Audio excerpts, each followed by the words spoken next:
Bismillahirrahmanirrahim. Assalamualaikum warahmatullahi wabarakatuh.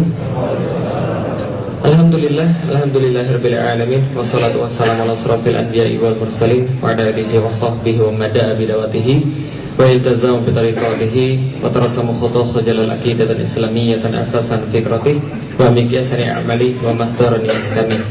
Asyhadu an la ilaha illallah, asyhadu anna Muhammadan abduhu wa rasuluhu la nabiyya ba'da.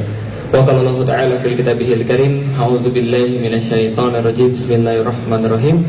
Wa in ahsantum ahsantum li anfusikum wa in asa'tum falaha. Alhamdulillah, puji dan syukur senantiasa kita panjatkan tentu saja hanya pada Allah Subhanahu wa taala, Tuhan pencipta semesta alam, segala sesuatu yang ada di antara langit dan bumi, dan termasuk kita yang tercipta di dalamnya. Dialah Allah, tiada Tuhan selain Dia. Kepadanya lah kita menyembah, kepadanya lah kita memohon ampun, kepadanya lah kita memohon pertolongan, karena kepadanya lah juga kita akan dikembalikan pada satu saat yang tidak ada keraguan di dalamnya.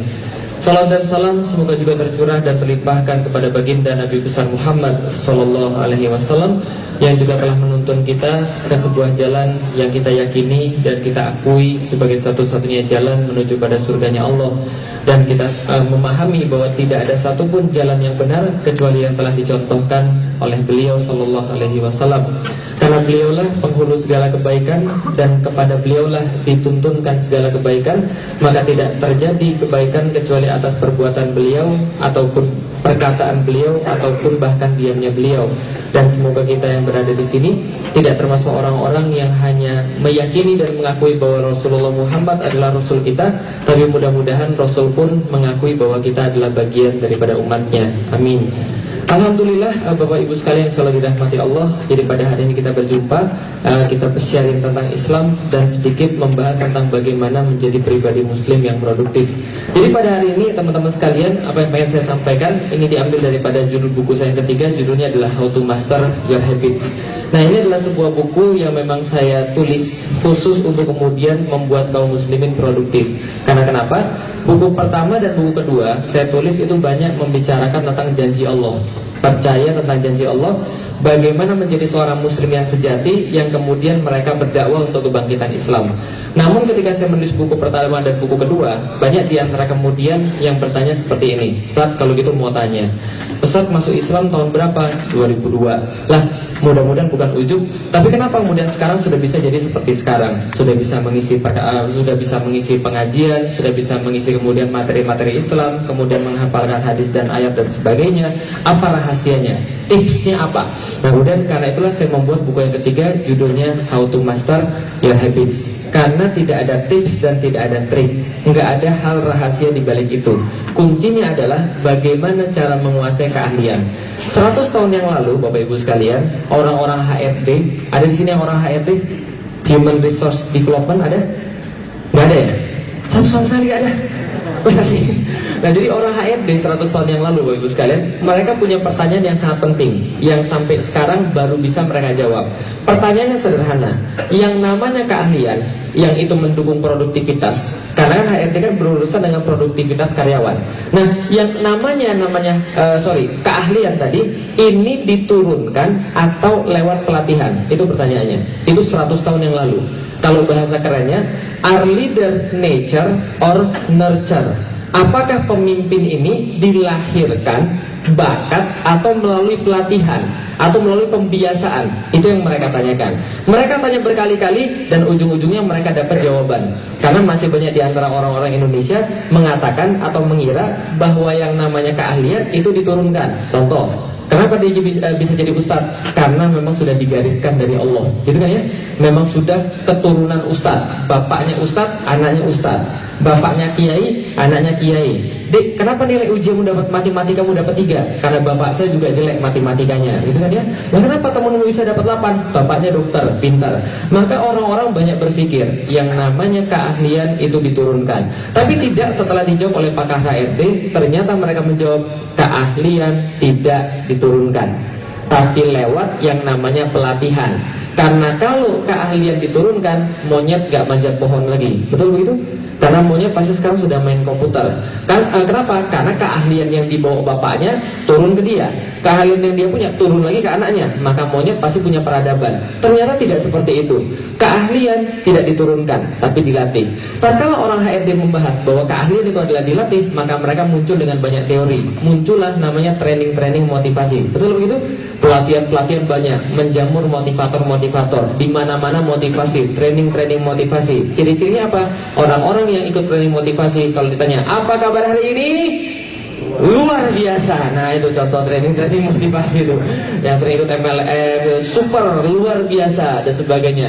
Kemudian muncul lagi keluhan, saat saya ikut training motivasi, tapi seminggu kemudian lemes lagi, layu lagi, lesu lagi, letoy lagi, loyo lagi. Kenapa bisa begitu? Yang lebih parah lagi, 3 hari setelah pelatihan, kemudian mereka balik lagi ke awalnya, nggak semangat lagi. Yang lebih parah lagi, setelah selesai pelatihan, kemudian nggak semangat lagi. Kemudian kita bisa lihat training motivasi tidak membentuk orang lebih hebat, tidak membentuk orang lebih punya pengalaman atau keahlian. Tapi Indonesia kebanyakan training motivasinya dan motivator ujung-ujungnya malah membuat orang lebih banyak jadi penipu. Betul begitu?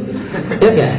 Ketipu 300 miliar karena ngomongnya meyakinkan, Bapak harus investasi di tempat saya, ini menguntungkan banget Pak, ini bisnis yang paling on pada saat ini Pak, oh keren banget ya Pak. Orang kemudian investasi ke dia, hilang 300 miliar, hilang 400 miliar. Muncul banyak penipu-penipu, money game dan sebagainya. Ternyata keahlian kuncinya bukan pada motivasi, keahlian bukan kuncinya pada akal, tapi ada sesuatu yang lain. Saya secara pribadi meneliti pribadi-pribadi yang kemudian awalnya nggak ahli, kemudian jadi ahli. Ternyata saya mendapatkan satu-satunya kunci daripada keahlian adalah berbicara masalah habits atau kemudian keahlian. Inilah satu-satunya kunci daripada keahlian, pembiasaan. Inilah kuncinya. Tapi sebelum saya sampaikan, saya kasih tahu dulu. Ini sampai jam berapa kajiannya?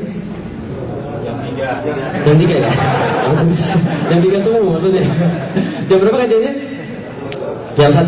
Karena itu saya mohon maaf, prediksi saya bakal molor. Karena itu yang nanti punya amanah silahkan boleh meninggalkan tempat setelah jam 1. Tapi kalau yang nggak punya amanah mau tetap tinggal, monggo silahkan. Kalau yang punya amanah silahkan ketik di YouTube How to Master Your Habits, Anda akan dapetin sisanya. Kalau kemudian nggak senang nonton, buku juga bisa didapatkan, nanti ada yang jualan, kejebak di lift tadi kan itu kan ya. Nah, maka kalau misalnya ada amanah, monggo silahkan jam 1 boleh kemudian meninggalkan. Yang tidak, kayaknya sih bakal molor. Jadi How to Master Your Habits, karena hari ini kita banyak nonton, karena itu saya perkenalkan dulu Bapak Ibu sekalian. Kenal nggak dengan yang ini Bapak Ibu sekalian? Kenal nggak? Kenal ya? Siapa dia? Namanya Tiger Woods. Dia seorang pegolf profesional Bapak Ibu sekalian. Bisa nggak kita begitu Bapak Ibu sekalian? Nggak bisa ya? Jangankan juggling pakai bola golf, pegang stick golf aja belum pernah. Tapi dia bisa melawan seperti ini. Coba kita lihat tuh. Tuh. Ini pukulan sempurna dalam golf Bapak Ibu sekalian. Tiger Woods adalah seorang yang sangat istimewa dalam dunia golf. Kenapa? Dia memutarbalikan seluruh anggapan-anggapan di dunia golf. Karena orang-orang baru dapat jaket hijau jadi juara PGA itu ketika berumur 40 atau 60 tahun. Tapi Tiger Woods menjadi juara PGA ketika berumur 21 tahun. Hampir setengah atau bahkan sepertiga daripada umur-umur orang yang sudah juara sebelumnya. Dari situ pun orang bilang, apakah ini adalah bakat, ini adalah pelatihan atau kesurupan? Kemudian ya, kenapa Tiger Woods bisa begitu hebat? Mereka semua bertanya-tanya. Dan Tiger Woods nggak berhenti sampai di sana. Terlepas skandal dia baru-baru ini, kita nggak bahas skandal dia, tapi yang kita bahas adalah dia mencapai pencapaian tertinggi dalam dunia golf. Tuh, dia punya net worth sekitar 500 juta US dollar. Berapa Ibu sekalian? 500 juta US dollar. Berapa rupiah kira-kira? Banyak. Nah, itu jawaban gak nasional. Bayangin aja gak bisa, apalagi dapat kan 500 juta US dollar. Dan dia punya salary setahun itu 85 juta US dollar. 85 juta US dollar itu sekitar 850 miliar per tahun. 850 miliar. Luar biasa nggak? Luar biasa. Ini namanya Tiger Woods. Tapi kalau kita nggak ngerti golf, nggak ada masalah. Kita lihat lagi yang lebih merakyat. Ini permainan yang lebih merakyat Ibu sekalian. Permainan futsal. Coba kita lihat. Ada yang hobi main futsal? Ada ya? Coba lihat. Kalau hobi main futsal pasti kemudian lihat ini terkagum-kagum. Tuh, coba lihat tuh. Hebat ya? Kayaknya kakinya punya akal sendiri, jangan-jangan ya. Bisa mikir sendiri. Atau jangan-jangan kakinya punya ini ya, ada benangnya sama bolanya. Kalau kita lihat begini, kalau kita begini, keren banget. Kayaknya lengket bola sama kakinya. Gak seperti pemain Indonesia ngoper, maksudnya kepada ini, tapi ternyata ke sini kan, bukan enak. Lalu kita lihat permainan mereka luar biasa. Kalau kita lihat, kenapa mereka bisa begitu?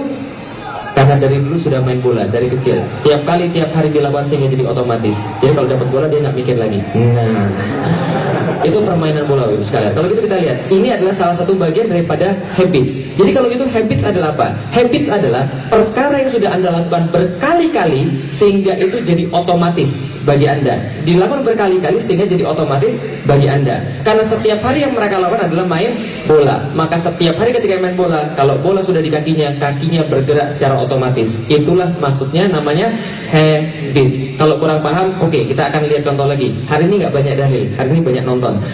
Di depan kita nanti akan ada seorang anak. Anak ini berusia 2 tahun. Berusia berapa tahun? 2 tahun. Tapi saya jamin bahasa Arabnya lebih bagus daripada Bapak Ibu sekalian. Nggak percaya? Mari kita saksikan bersama-sama. 2 tahun, ingat baik-baik. 2 tahun. Sebentar, dia malu sebentar. Tuh, siapa namamu? Fatimah. Umurmu? 2. Apa kabar? Alhamdulillah. Salam dalam Islam apa sih? Assalamualaikum. Man rabbuki? Allah. Aina Allah? Fis sama. Nabimu Muhammad. Lahirnya Makkah. Hijrahnya Madinah. Agamamu Islam. Rukun Islam 5. Rukun iman 6. Tuh. Yang paling wajib apa? Tauhid. Tuh. Ada yang bisa melihat selain Allah? Tidak ada. Yang disebut maghdub alaihim Yahud, waladdallin Nasara. Itu tafsir Ibnu Katsir loh. Yang menyebabkan fitnah khalqul Quran Mu'tazilah. Ulama yang membantah pernyataan itu Ahmad bin Hanbal. Ayat yang paling kuat kursi. Yang disebut zat ini tokoin Asma. Wanita terbaik di dunia berdasar salah satu hadis Fatimah. Darul Karomah Jannah. Oh, doa bangun tidur.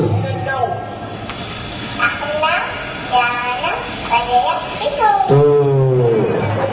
Makan minum pakai tangan kanan. Hukum siwak sunnah. Hukum tasbih bid'ah. Hukum maulid bid'ah. Musik haram. Soalnya membunuh 7 orang Romawi. Ummu Hakim.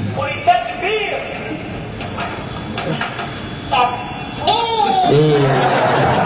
Berapa tahun umurnya? 2 tahun. Terlepas dia diajarin bapaknya ekstrim ya, itu bukan salah saya ya. Tasbih haram, maulid haram, apalagi tadi musik haram, itu bapaknya ngajarin, bukan saya. Terlepas daripada itu semua, yang kita lihat adalah ini anak berusia berapa tadi? 2 tahun. Tapi dia bisa ngomong pakai bahasa Arab. Kita sudah ada yang lebih daripada 2 tahun? Semua. Tapi bisa selancar dia bahasa Arabnya? Enggak. Berarti pertanyaan saya, kita yang bodoh atau dia yang pintar? Kita yang bodoh atau dia yang pintar? Enggak ada yang bodoh dan enggak ada yang pintar. Dia bisa seperti itu karena dia orang Arab. Tapi untuk orang Arab pun dia bisa menghafalkan 30 lebih pertanyaan. Itu sudah sesuatu yang sangat istimewa. Betul enggak? Pertanyaan saya sederhana. 1. Yang terjadi di depan ini, apakah mungkin ini video yang pertama kali dibuat oleh bapaknya? Pertama kali enggak? Nggak mungkin. Pasti ada video sebelumnya ratusan kali, bahkan 200, 300 kali yang nggak dilihatkan pada kita. Yang dia salah jawab, atau dia lupa jawabannya, atau dia pergi dari videonya. Kan gitu kan ya? Jelas ini video, jelas hasil latihan. Nggak mungkin video pertama yang dibuat. Betul kan ya? Itu yang pertama. Yang kedua, anak kecil 2 tahun punya akal atau tidak? Punya akal atau tidak? Nggak punya akal. Anak kecil 2 tahun tidak punya akal. Bahkan Islam menilai setiap orang yang belum balik itu tidak punya akal. Maka orang yang belum balik tidak punya dosa. Betul begitu? Suatu hari ketika saya kemudian di Solo lagi makan nasi liwet pagi-pagi, tiba-tiba ada seorang bapak bawa anaknya makan nasi liwet juga. Anaknya kelas 1 SD perempuan. Dia masak nasi liwet, dia mau megang sendiri minumannya. Bapaknya bilang, "Jangan, nanti jatuh." "Enggak, saya mau megang sendiri, Pak." "Jangan, nanti tumpah." "Enggak, Pak, saya mau megang sendiri." Ternyata betul. Setelah dia makan, tumpah ke kemudian minumannya ditoyor sama bapaknya. Makanya sudah saya bilang, kamu itu nggak mikir ya, makan tumpah kan. Yang nggak mikir siapa? Bapaknya atau anaknya? Yang gila siapa? Bapaknya atau anaknya? Sesalah-salah anak Anda, dia belum berpikir. Kalau Anda marah berlebihan pada dia, Anda yang gila, bukan anak Anda. Paham kira maksud saya? Anak kecil tidak punya akal. Karena dia tidak punya akal, dia nggak ngerti apa itu motivasi. Dia nggak punya akal, dia nggak punya motivasi, tapi dia bisa bahasa Arab. Ya, nggak punya akal, nggak punya motivasi, bisa bahasa Arab. Ada yang punya akal, pengen banget bisa bahasa Arab, tapi nggak bisa-bisa. Ada nggak? Ya ini kita semua ini. Berarti motivasi dan akal bukan penentu punya keahlian. Saya lahir di kalangan orang Chinese. Bahasa ibu saya Mandarin, bahasa nenek saya Mandarin versi etnis Hakka namanya. Saya dilahirkan bisa dengar 2 dialek bahasa Mandarin, tapi nggak bisa ngomong salah satunya. Nah kenapa? Skill ngomong dengan skill mendengar berbeda. Saya biasa dengar tapi nggak biasa ngomong, maka bisa dengar tapi nggak bisa ngomong. Saya di sini keturunan Jawa, bisa dengar bahasa Jawa tapi nggak bisa ngomong bahasa Jawa. Banyak. Itulah skill. Skill bukan masalah akal, skill bukan masalah motivasi, tapi skill adalah masalah biasa atau tidak biasa. Nggak percaya lagi? Coba kita lihat. Siapa yang di sini bisa baca Arab gundul angkat tangan? Wah, salah pertanyaannya. Cuma satu yang bisa. Yang bisa baca Arab gundul angkat tangan? Oh, semuanya bisa. Oke, yang nggak bisa baca Arab gundul angkat tangan? Nah, ini baru benar. Mulai banyak. Sekarang saya tanya, siapa yang mau belajar baca Arab gundul angkat tangan? Oke, sorry, salah pertanyaannya. Siapa yang mau bisa baca Arab gundul angkat tangan? Oke, banyak kan ya. Oke, sekarang tes dulu. Benar nggak Anda nggak bisa baca Arab gundul? Nih, coba baca dulu sebentar. Nih, coba baca dulu. Bisa nggak? Nggak bisa ya? Nggak bisa ya? Oke, berarti Anda benar-benar nggak bisa. Sekarang saya kasih tahu. Siapa yang mau bisa baca Arab gundul angkat tangan? Oke, terima kasih. Saya kasih tahu Bapak Ibu sekalian, Anda beruntung hari ini saya datang ke sini. Lalu kenapa? Di seluruh manusia di alam semesta ini Bapak Ibu sekalian, cuma ada satu orang yang berhasil menemukan metode belajar baca Arab gundul dalam waktu 1 menit. Siapa? Serius? Oh, Ustaz bohong. Ustaz nggak pernah bohong. Sorry ya. Apalagi di bulan Ramadan nih. Sekarang saya tanya, siapa yang mau belajar baca Arab gundul dalam waktu 1 menit? Angkat tangan. Oke. Tapi ada tumbalnya sekalian. Karena kan nggak mungkin yang insan-insan nggak ada tumbalnya kan ya. Tumbalnya adalah ada mantra yang harus dibaca. Tapi sebelum Anda baca mantranya, saya kasih tahu dulu. Kalau baca mantra yang dengan hati yang ragu-ragu atau tidak yakin, Anda bisa gila di tempat itu sekalian. Jadi saya ingatkan dulu sebelumnya, kalau yang nggak serius dan nggak yakin benar-benar, jangan berani ikut-ikutan, ya. Jangan berani ikut-ikutan. Sekarang saya tanya, yang benar-benar serius dan yakin angkat tangan. Serius? Oke, baca mantranya bareng-bareng. Yang nggak ragu, yang nggak yakin ragu-ragu jangan ikut-ikutan ya. Oke, Bismillahirrahmanirrahim. Harus yakin ya. Bismillahirrahmanirrahim. La haula wala quwata illa billah. Insya Allah sekarang sudah bisa. Nggak percaya? Oke, kita baca bareng-bareng. Oke, baca keras-keras Bapak Ibu sekalian.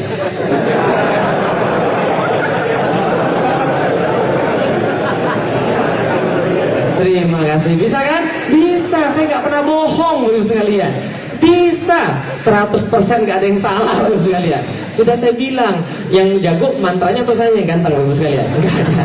Oke Bapak Ibu sekalian, coba kita lihat. Beda antara tidak bisa dengan bisa. Apa bedanya? Biasa. Anda baca ini jutaan kali dalam hidup Anda. Ini gundul segundul-gundulnya Bapak Ibu sekalian. Tapi Anda bisa baca kan ya? Bisa. Anda baca ini sudah jutaan kali dalam hidup Anda. Kalau masih salah, terlalu. Kenapa? Karena Anda sudah baca jutaan kali dalam hidup Anda. Kenapa bacanya bismi, bukan bisma atau bismu atau bismallahi atau bismillahu gitu? Kenapa nggak baca begitu? Nggak tahu Ustaz, nggak nyaman aja, nggak enak aja. Nah itulah habits. Habits bukan masalah benar atau salah. Tapi habits masalahnya adalah nyaman atau tidak nyaman. Itu masalah habits. Orang-orang Arab tahu nggak kira-kira kenapa bacanya bismi? Nggak semua orang Arab menguasai nahwu sorof, tapi mereka bacanya pasti bismi. Lah kenapa? Karena ini Arab gundul Bapak sekalian. Kalau ini Arab gundul, sudah pernah baca Indonesia gundul belum? Sudah pernah baca Indonesia gundul belum? Belum. Kalau gitu saya kasih tahu. Ustaz, yang gondrong aja susah, apalagi yang gundul. Oke, kalau gitu kita lihat Indonesia gundul, baca baik-baik Bapak sekalian. Oh, ini Indonesia gundul nih. Sama kan ya? Sama. Nggak ada vokalnya. Coba kita lihat, coba. Bandara atau bundar atau bandar? Kenapa tadi baca bandara langsung? Kenapa nggak bundar atau bandar? Nggak tahu Ustaz, tapi ya itulah, kepala kita otomatis membedakan konteks kalimat tanpa harus mikir sedikit pun, karena sudah otomatis. Yang di bawah lagi tunggu bagasi. Kenapa Anda nggak bilang lagi tangga bagasi? Karena kepala Anda sudah membedakan konteks kalimat. Yang di bawah, antum sudah di mana? Yang bukan muslim dijamin nggak bisa baca antum ini ya misalnya. Antum sudah di mana? Yang di bawah. Oke, yang di bawah lagi. Kesini atau ke sana? Kenapa Anda langsung baca ke sana? Nggak ada salah satu pun yang salah. Inilah maksudnya habits. Dengan kata lain, orang Arab yang baru belajar bahasa Indonesia dikasih SMS begini sampai hari kiamat nggak akan bisa baca, sekalian. Sama kan ya? Karena itulah namanya. Sama kayak bahasa Arab. Kan cuma tinggal nebak aja. Kalau nggak A, I pasti U kan itu kan ya. Sama kayak bahasa Indonesia. Karena kalau kita sudah biasa, itu otomatis terjadi. Ustadz bohong. Itu kan gampang. Itu kan mudah. Kalau yang susah juga tetap susah juga. Saya kasih tahu Bapak sekalian, habits tidak memandang mudah dan susah. Yang dipandang oleh habits adalah biasa atau tidak biasa. Yang susah bisa jadi mudah karena biasa. Yang mudah bisa jadi susah karena tidak biasa. Nggak percaya? Hafal huruf A sampai Z? Benar? Nggak bohong? Tes. Huruf pertama A, B, C, D, E. Oke, saya percaya. Sekarang dibalik dari Z. Ayo. Bingung kan? Lah kenapa? Karena tidak biasa. A sampai Z itu gampangnya minta ampun, tapi karena Anda tidak biasa, jadinya susah. Itulah yang namanya habits. Habits adalah otomatisasi. Maka apapun yang terjadi, pasti Anda ngiler. Enak gak? Enak ya? Oh, enak banget, apalagi yang puasa. Makanya saya gak lihat. Enak gak nih? Enak ya? Enak. Enak gak nih? Enak ya? Enak gak nih? Enak ya? Enak. Tau gak ini daging apa? Nih. Ayo. Mendadak jijik kan? Gak nafsu makan kan? Oke, jangan lama-lama. Yang ini saya kasih tahu adalah Bapak Ibu sekalian, kelihatannya kita berpikir, merasa, dan berbuat semuanya otomatis. Selama ini kita merasa, kita mikir, kita berperasaan, kita berbuat, itu kita milih. Sebenarnya tidak. Semua terjadi secara otomatis berdasarkan track record yang sudah kita buat di dalam diri kita. Bisa dipahami maksudnya kira-kira? Jadi apapun yang paling sering kita lakukan, itulah akhirnya kita pikirkan, itulah akhirnya kita rasakan, itulah akhirnya kita perbuat. Contoh, cara berpikir. Saya nggak merekayasa nih. Nih, saya kasih pertanyaan. Pasti jawabannya sama semua. Apapun makanannya, minumannya? Ayo, kenapa mikirnya begitu? Karena itu sudah masuk dalam kepala Anda. Cara berpikir Anda khas. Cara berpikir seseorang tergantung dengan apa yang sering dia lihat, apa yang sering dia baca, apa yang sering dia dengar, dan apa yang sering dia kemudian lakukan apapun. Itu menjadi referensi terbesar. Maka kalau seandainya Anda mikir tadi teh botol sosok itu otomatis, maka suuzon itu juga otomatis. Husnuzon itu juga otomatis. Merasa senang dengan kesenangan orang lain itu otomatis. Dilatih, bukan bakat.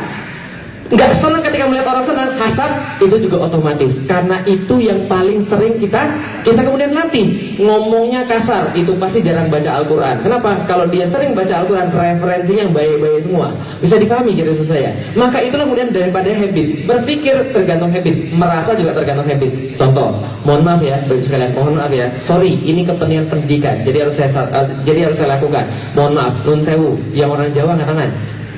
Yang orang Jawa. Oke, terima kasih. Yang orang Jawa, mohon maaf sebelumnya. Apa yang Anda rasakan kalau mendengarkan kata asuh? Ustaz mah kasar banget Ustaz. Kan saya sudah minta maaf. Orang Jawa ketika mendengarkan kata asuh pasti tersinggung. Kenapa tersinggung? Itu kata celaan, itu kata olok-olokan, itu kata umpatan, itu kata laknat. Maka mereka nggak senang kalau didengar dalam telinga mereka. Tapi kalau orang Sunda mendengar kata asuh, apakah tersinggung orang Jawa? Enggak. Orang Sunda baru tersinggung ketika mendengar kata bagong. Bagong artinya apa mas? Babi kan itu kan ya. Tapi kalau orang Jawa dengan kata bagong yang kepikir apa? Semar, wayang. Nah, kenapa? Karena cara tersinggung kita berbeda-beda. Anda di sini mendengarkan kata saya butuh ini, biasa aja. Jangan berani-berani ngomong di Malaysia. Kenapa? Butuh di Malaysia berbeda dengan butuh kita. Kalau kita butuh itu perlu. Di Malaysia butuh apa Pak? Ada yang tahu? Alat kemaluan laki-laki. Itu namanya butuh itu. Maka ketika Anda kemudian ke Malaysia, Anda orang bilang, saya butuh, langsung mereka tawa-tawa ngomong apa nih orang ngomong kotor gitu. Nah, karena itu cara merasa itu berbeda-beda. Kita nggak merasa tersinggung, orang lain mungkin tersinggung. Orang lain nggak tersinggung, kita mungkin tersinggung. Karena cara merasa kita tergantung yang namanya habits. Cara berbuat juga tergantung yang namanya habits. Nanti insya Allah akan kita lihat. Sebelumnya Ibu sekalian, contoh, kalau dulu orang-orang berbicara tentang setan, Dracula, maka merasanya pasti takut. Kenapa? Karena yang dibayangkan adalah Dracula tuh kayak begini. Gitu kan ya? cakarnya panjang, giginya panjang, ngisep darah, gitu kan ya, makan orang, bunuh orang, Dracula, ngeri. Itu orang-orang tahun 70-an. Jadi bapak-bapak tahun 70-an dengan Dracula itu pasti bayangannya ngeri. Tapi kalau anak zaman sekarang dengan Dracula nggak ngeri, senyum-senyum sendiri. Kenapa? Yang dibayangin Dracula yang kayak begini, gitu kan ya. Dracula, sama Dracula, gitu ya. Tapi bayangan Draculanya lain. Tapi kalau orang Cina bayangan Draculanya kayak begini, Dracula juga. Lah kenapa? Karena semua tergantung yang namanya habits, cara berpikir, cara merasa, dan cara berbuat. Cara berbuat, contoh nih, cara berbuat. Nih ada orang yang ditakut-takuti pakai jebakan Batman. Nanti muncul setan di depannya tuh, muncul setan di depannya, lihat. Tuh lihat tuh, apa yang terjadi tuh.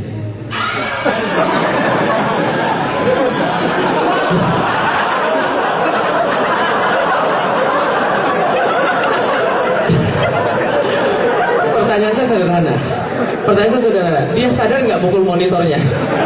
Sadar nggak dipukul monitornya? Dia nggak sadar sama sekali. Kalau dia sadar, dia nggak akan mukul monitornya, teman-teman sekalian. Pertanyaan saya yang kedua, kalau gitu kerjaannya apa kira-kira? Apa kerjanya kira-kira? Menurut saya kerjaan dia pasti pelatih karate. Kenapa? Karena dia pukulannya sempurna banget. Kalau wajah kita depan dia bisa bonyok itu. Nah kalau gitu kita lihat coba, yang pernah latihan karate, dalam satu kali latihan berapa kali diulang satu pukulan? Berapa kali diulang? Berapa kali diulang?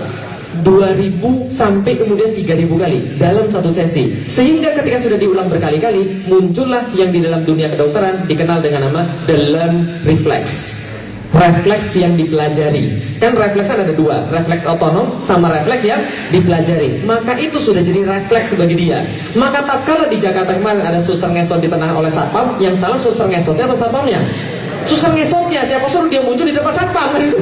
Nah, ya pasti kena tendang. Kalau saya jadi pengelola gedung, saya jadiin satpam itu jadi kepala keamanan. Kenapa? Dia sudah terlatih, habitnya sudah muncul. Kan gitu kan ya? Ini adalah bagian daripada habits. Yang pengen saya pikirkan adalah gini, teman-teman sekalian. Semua yang kita lihat tadi, giring bola, main golf, kreativitas, kecerdasan, bahkan kemudian keahlian apapun, ternyata tergantung dari yang namanya habits. Otomatis keluar daripada diri kita. Coba ingat baik-baik. Enak nggak kalau semuanya ayat Quran keluar otomatis? Enak nggak?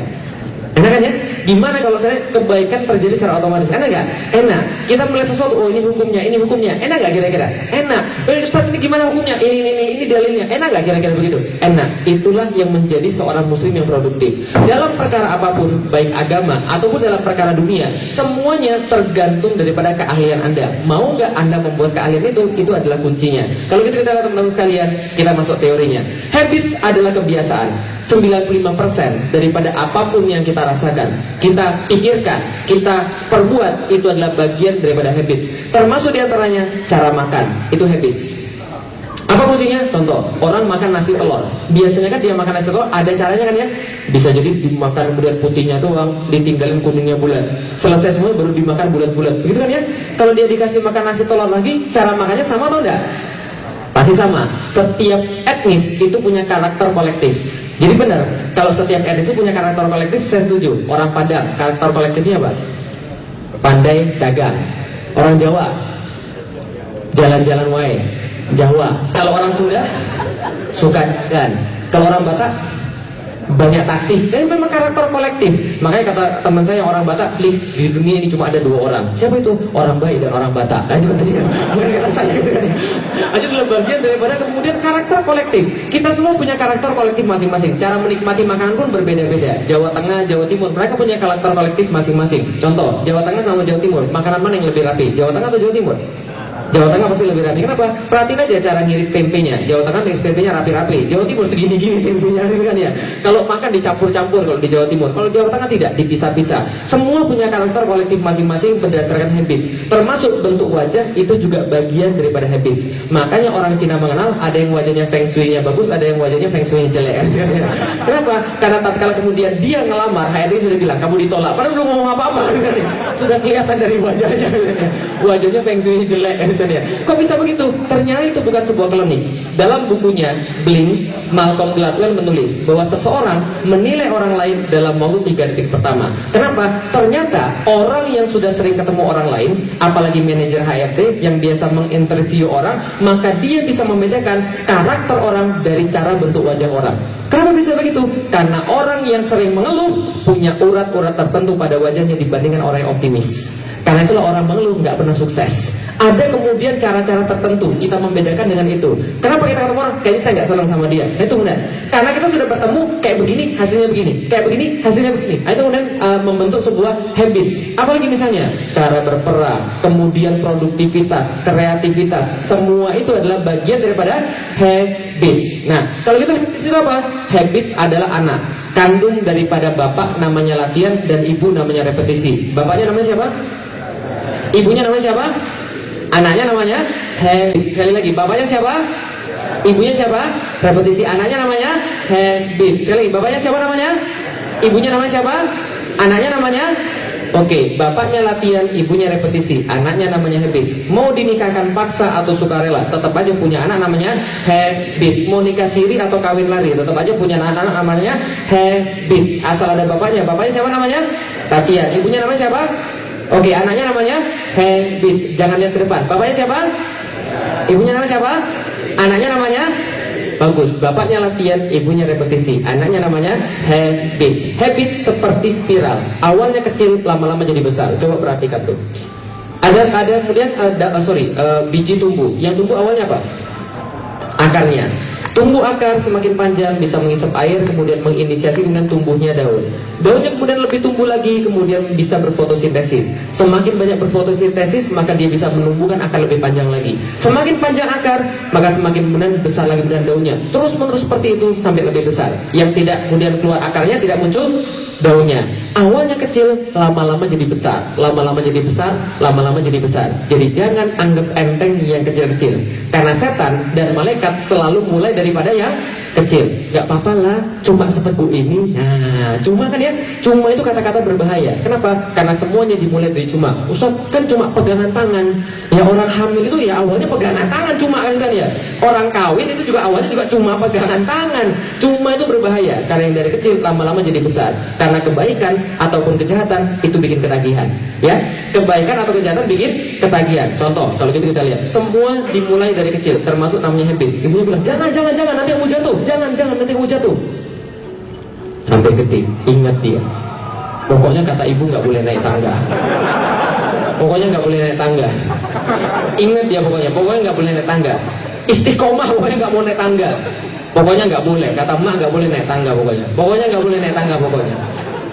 Nah kenapa? Karena itu adalah kemudian learn refleks yang dipelajari. Anak kecil mempelajari banyak habits daripada orang tuanya. Maka hati-hati berbicara dengan anak, hati-hati berlaku pada anak. Suatu hari saya kaget ngelihat anak saya, kenapa? Dia minumnya itu ngambil dari kemudian botol, langsung minum pakai tangan. Walaupun pakai tangan kanan ya, langsung minum pakai tangan. Kamu mau minum dari botol? Ibunya bilang, siapa yang ngajarin? Oh iya ya, saya ngajarin. Kenapa? Karena dia ngelihat saya. Habits itu dari bapak ibunya. Bapak ibunya membentuk habit. Jadi hati-hati berkata-kata kasar daripada kemudian di keluarga kepada anak kita. Karena itu direkam sama mereka. Contoh, mohon maaf, saya tidak bermaksud mengeneralisir. Tapi ada beberapa orang-orang di antara kita, ada beberapa etnis di antara kita yang ngomong pada anak kasar. Betul begitu? Contoh, kadang-kadang beberapa kemudian teman-teman yang Betawi ngomongnya kadang-kadang keras dan kasar gitu nih. Tong, mana bapak lo? Lagi belakang lo, mak. Panggil bapak lo sini. Dipanggil bapaknya. Mak, bapak masih kerja di belakang. Dasar bapak lo, udah gua susah-susah masakin, masih dia tidak mau datang. Dasar anak setan lo. Waduh. Anak setan berarti bapaknya, ibunya. Nah ini menjadi masalah. Kenapa?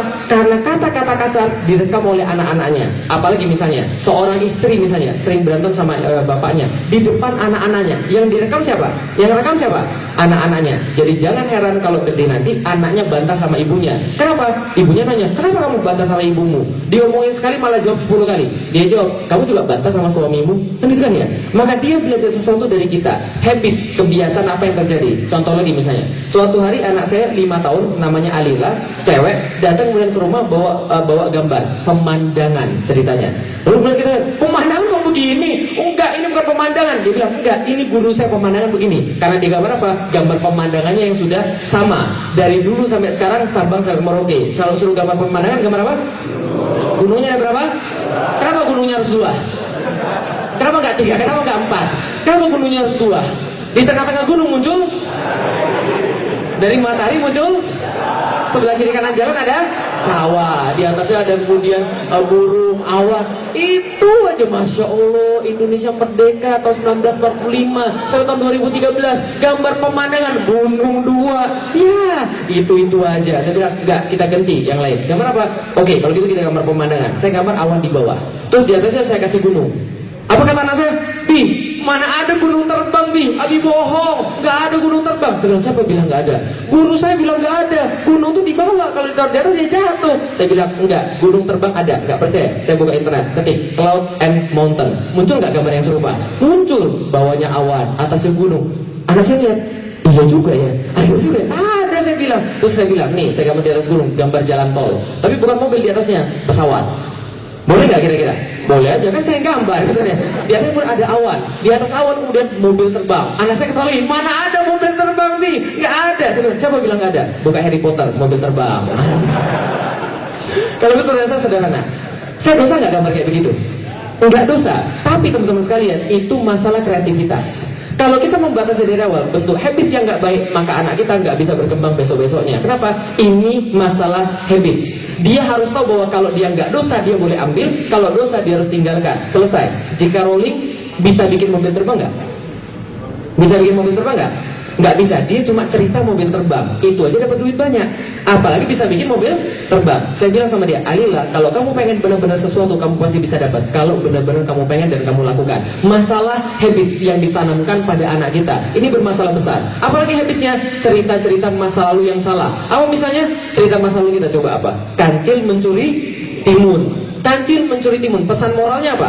Kancil cerdas karena bisa menipu petani. Kan misalnya, berarti cerdas tuh berarti bisa menipu. Kan itu ya.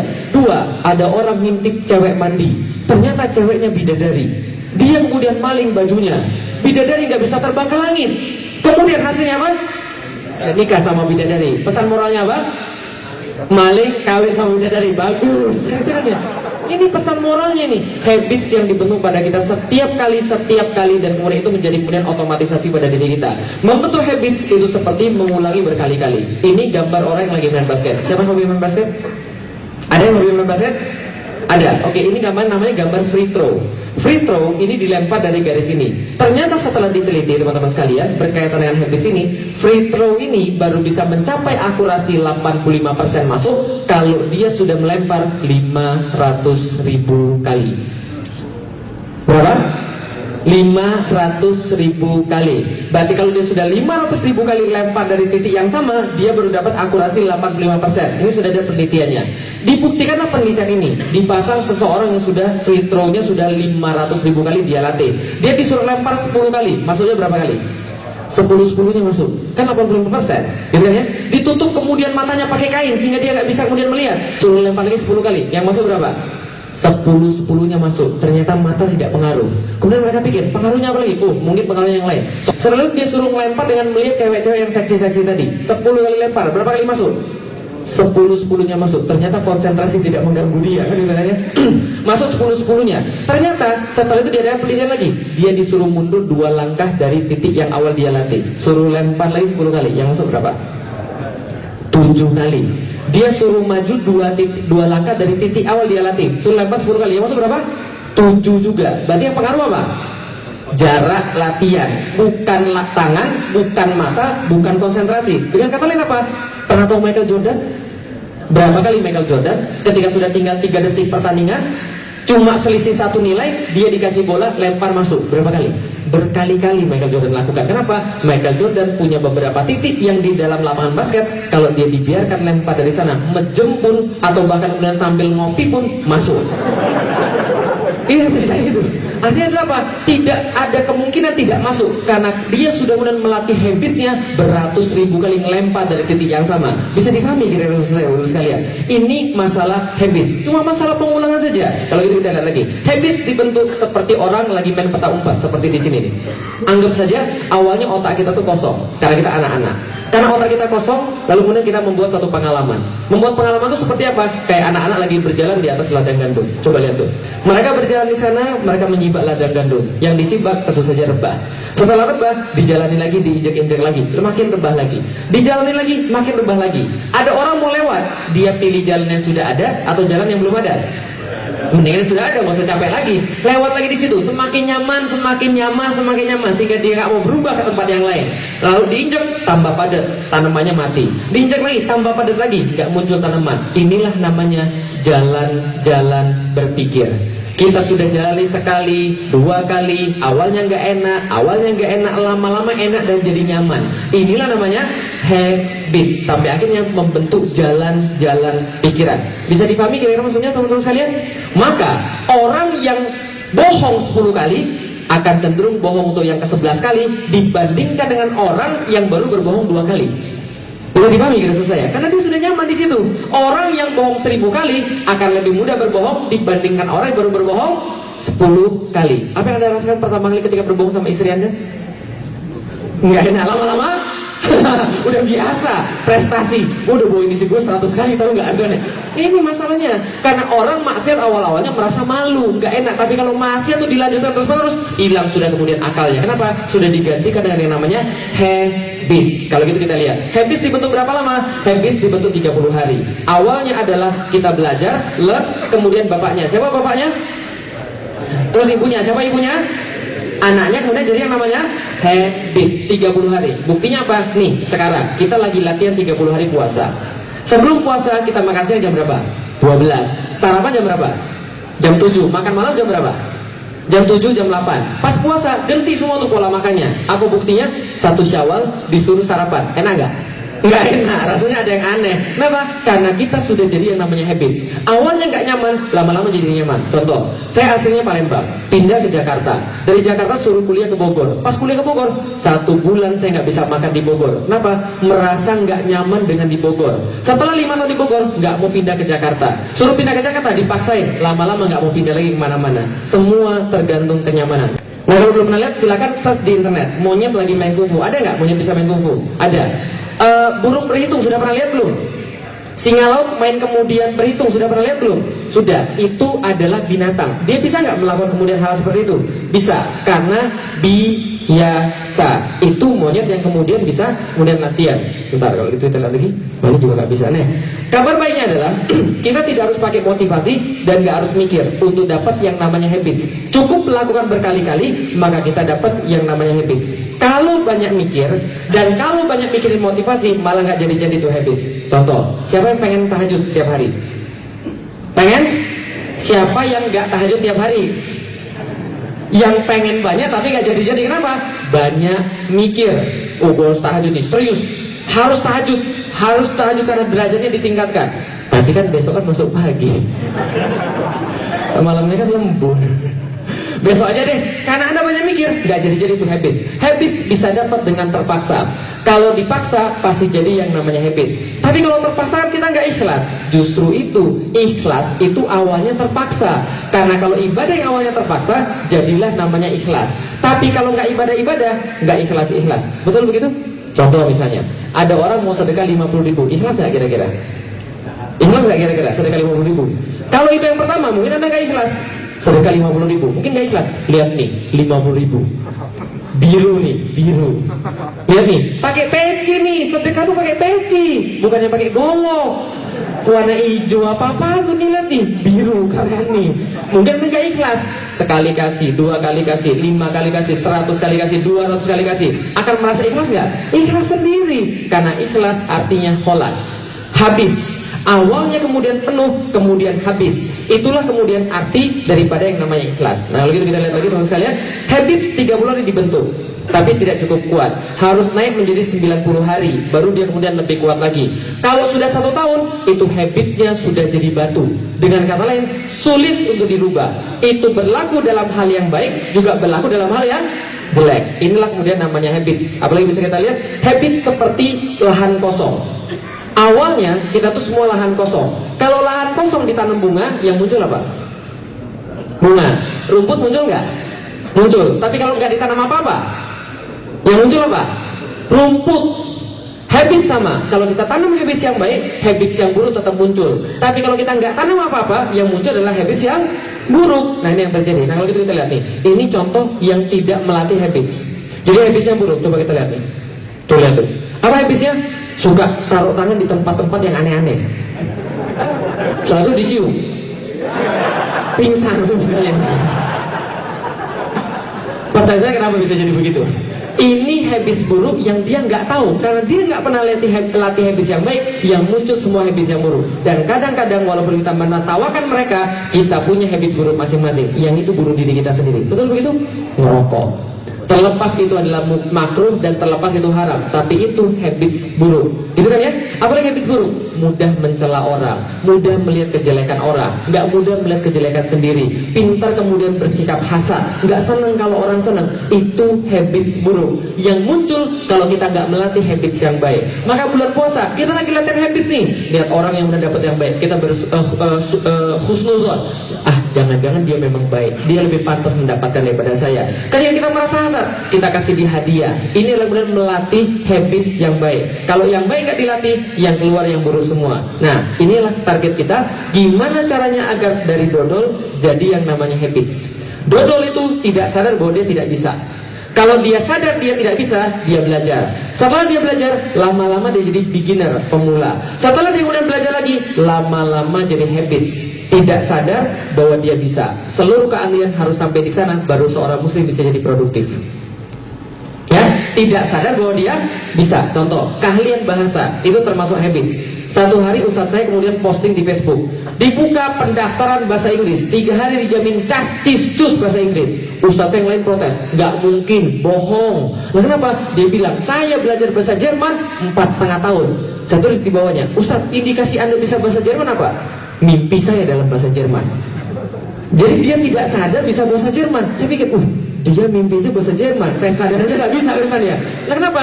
Karena itulah bagian daripada habits. Gak mikir untuk ngomong. Kalau gitu kita lihat lagi. Nah ini yang penting bagi sekalian. Contoh habits pada sahabat. Kenal Abdurrahman bin Auf? Kenal? Siapa dia? Orang paling kaya di Mekah. Tapi satu hari Abdurrahman diminta untuk membuat keputusan terbesar dalam hidupnya. Abdurrahman, orang Quraisy berkata, kamu sudah ditinggal oleh Rasulmu. Rasulmu sudah pindah ke Madinah. Kalau engkau mau menyusul Rasulmu, maka tinggalkan seluruh hartamu di Makkah yang sudah kamu kumpulkan di tanah ini. Dan hartanya nggak main-main, ratusan miliar ini sekalian. Sementara kalau kamu menginginkan hartamu, kamu boleh tinggal di sini. Apa yang kira-kira Abdurrahman pilih? Bodoh amat, harta bisa dicari, Rasul nggak akan kemana-mana lagi. Maka dia katakan nggak ada masalah. Dia hijrah, bawa cuma baju yang melekat pada diri dia saja. Sampai kemudian berhari-hari hijrah sampai ke Madinah. Maka saat sampai di Madinah, Rasul senang banget ketika Abdurrahman menyusul dia. Kemudian saking senangnya Rasul mempersaudarakan Abdurrahman dengan Sa'ad bin Rabi, orang paling kaya di Madinah. Rasul kalau mempersaudarakan nggak main-main, nggak salah. Yang kaya disaudarakan sama yang mantan kaya. Abdurrahman kan mantan kaya nih. Sa'ad bin Rabi paling kaya. Sa'ad bin Rabi merasa senang. Abdurrahman, saya sudah tahu kamu tuh orang paling kaya dulu di Mekah, tapi karena agamamu kamu kemudian jatuh miskin. Gini, lihat tuh, ujung ke ujung tuh. Tuh, toko saya semua tuh. Toko saya semua. Kamu pilih yang mana? Saya tetap bagi 2. Coba, sahabat tuh begitu tuh. Pilih yang mana tuh? Kamu pilih yang mana? Saya tetap bagi 2. Yang kedua, saya nggak hanya punya toko doang.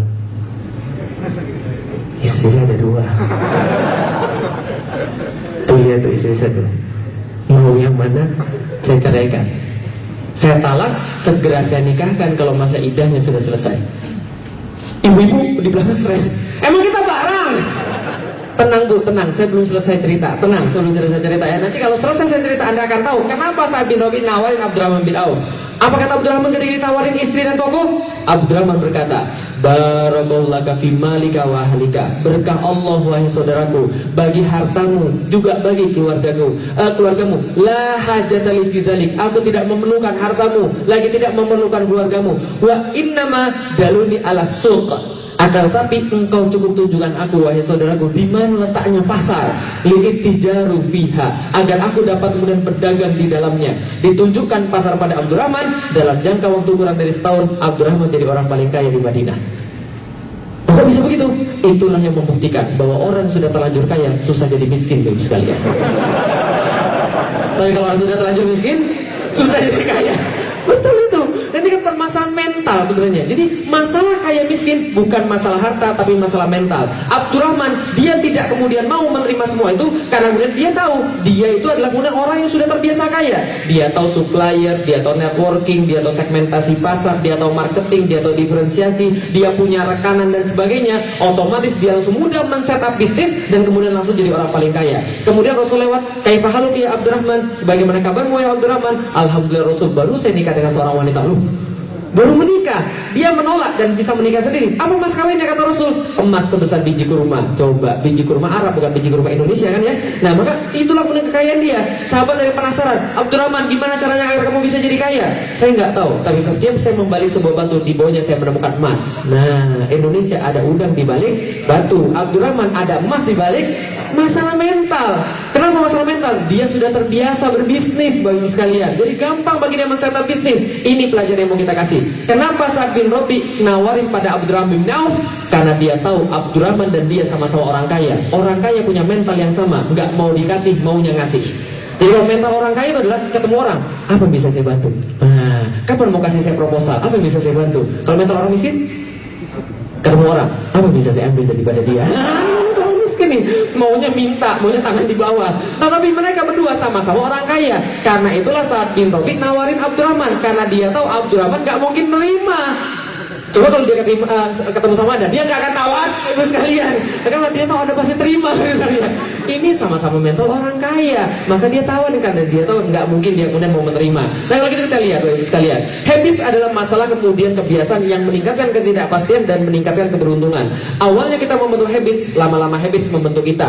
Awalnya membentuk habits sulit, tapi hidup kita akan dipermudah oleh habits. Awalnya membentuk habits buruk, mudah, tapi hidup kita akan dipersulit oleh habits. Yang kemudian terakhir sekalian, nih, Al-Quran diturunkan berulang-ulang agar kita dapat mengambil pelajaran. Kunci pelajaran adalah berulang-ulang. Bapaknya siapa? Ibunya siapa? Anaknya namanya? Yang sudah dari tadi ngulang-ulang itu ingat 3 hari ke depan. Kenapa? Karena ingatan itu punya harga.